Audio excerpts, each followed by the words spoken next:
Buongiorno e ben ritrovati con il TG Flash di New Sicilia, di seguito i titoli più importanti della mattina. Con le nomine comunicate nelle ultime ore dall'ASP di Agrigento è finalmente al completo il puzzle di direttori sanitari e amministrativi di ASP e aziende ospedaliere in Sicilia.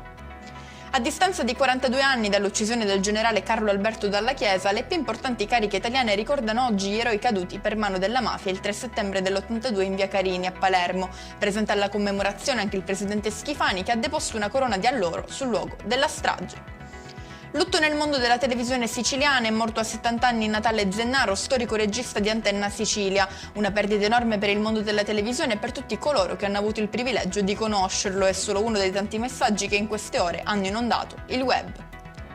Restiamo a Palermo, dove la Will Polizia ha espresso solidarietà nei confronti dell'agente preso a calci e pugni da 50 detenuti nel carcere Pagliarelli, attribuendo però i fatti a gravi disattenzioni del governo nazionale che non ascolta le indicazioni dei sindacati.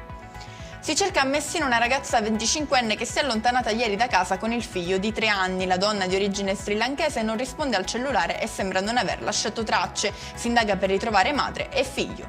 E con questo è tutto, prossimo appuntamento più tardi alle 19:30. Grazie per averci seguito, buon proseguimento di giornata.